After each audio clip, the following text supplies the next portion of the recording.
झारखंड विधानसभा चुनाव से ऐन वक्त पहले पूर्व सीएम चंपई सोरेन ने जेएमएम से अलग होने के संकेत दे दिए हैं। सोशल मीडिया पर चंपई सोरेन ने एक बहुत ही भावुक पोस्ट लिखकर जेएमएम से मोहभंग होने के पीछे की वजह बताई है। चंपई ने खुलकर ये बता दिया है कि जेएमएम के भीतर कुछ भी ठीक नहीं चल रहा। यही नहीं, उन्होंने ये भी बताया है कि काफी तिरस्कार और अपमान के बाद उन्हें वैकल्पिक रास्ता तलाशने के लिए मजबूर होना पड़ा है। हालांकि चंपई ने सीधे तौर पर बीजेपी ज्वाइन करने का ऐलान तो नहीं किया है, लेकिन कयास लगाए जाने लगे हैं कि वे अपने दल बल के साथ बहुत जल्द बीजेपी में शामिल हो सकते हैं। पूर्व सीएम की सोशल मीडिया पोस्ट की बड़ी बातों पर ध्यान दें तो उन्होंने खुद को अचानक सीएम पद से हटाए जाने को लेकर दुख जाहिर किया है। उनकी पोस्ट में जेएमएम के खिलाफ गुस्सा साफ तौर पर दिख रहा है। साथ ही साथ चंपई सोरेन ने पार्टी नेतृत्व यानी सीधे तौर पर मौजूदा सीएम हेमंत सोरेन पर बिना नाम लिए तीखा हमला भी बोला है।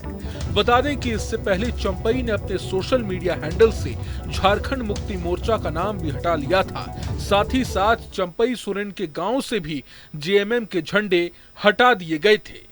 चंपई के बीजेपी में शामिल होने की बात इसलिए भी कंफर्म लग रही है क्योंकि एक दिन पहले ही उन्होंने गुवाहाटी में असम के सीएम हिमंता बिस्वा शर्मा से मुलाकात की थी और उसके बाद कोलकाता में वे बीजेपी नेता शुवेंदु अधिकारी से भी मिले थे, जिसका मतलब यही है कि अंदर खाने कुछ न कुछ खिचड़ी जरूर पकी है।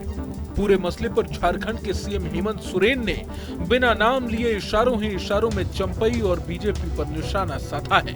हेमंत सोरेन ने आरोप लगाते हुए कहा है कि उनकी पार्टी को पैसों के दम पर तोड़ने की कोशिश की जा रही है। लेकिन यहाँ सबसे बड़ा सवाल तो ये है कि अगर चंपई सोरेन बीजेपी ज्वाइन कर लेते हैं तो इससे इंडिया अलायंस को झारखंड में कितना बड़ा नुकसान हो सकता है। झारखंड विधानसभा में सदस्यों की संख्या की बात करें तो ये 82 है, जिसमें से 81 चुने जाते हैं।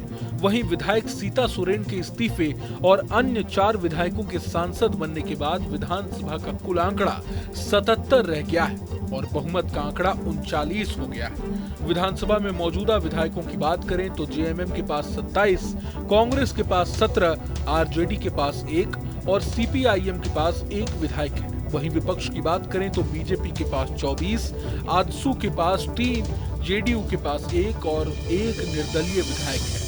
अब अगर चंपई सोरेन अपने साथ कम से कम 6 विधायकों को बीजेपी में ले आते हैं तो हेमंत सोरेन की सरकार अल्पमत में आ सकती है।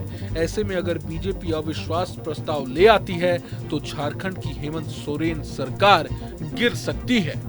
जानकारों का मानना है कि चंपई के आने से बीजेपी को आगामी विधानसभा चुनाव में आदिवासी वोट बैंक में बड़ी सेंध लगाने में मदद मिलेगी।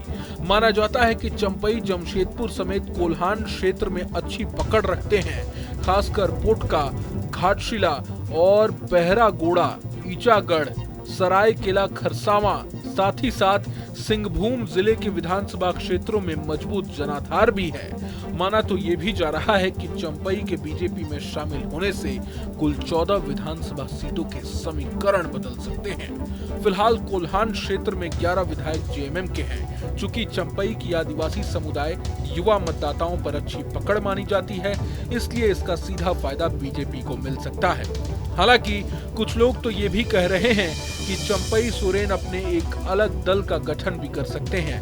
याद हो कि ऐसा पहले बिहार में भी हो चुका है जब जीतन राम मांझी ने जेडीयू से अलग होकर अपनी अलग पार्टी हम बनाई थी। लेकिन चंपई सोरेन के केस में ऐसी संभावनाएं कम ही दिख रही हैं, क्योंकि विधानसभा चुनाव में वक्त बहुत कम बचा है। हालांकि ये तो आने वाला वक्त ही बताएगा कि चंपई सोरेन आखिर क्या फैसला लेने वाले हैं। बहरहाल इस वीडियो पर आप क्या सोचते हैं हमें कमेंट बॉक्स में जरूर बताएं। अगर आपको ये वीडियो पसंद आए तो लाइक करें और चैनल को सब्सक्राइब करें। वहीं तमाम बड़ी खबरों के लिए देखते रहें न्यूज नेशन। न्यूज नेशन अब व्हाट्सएप पर खबरों के ताजा अपडेट के लिए न्यूज नेशन के इस क्यूआर कोड को स्कैन करें।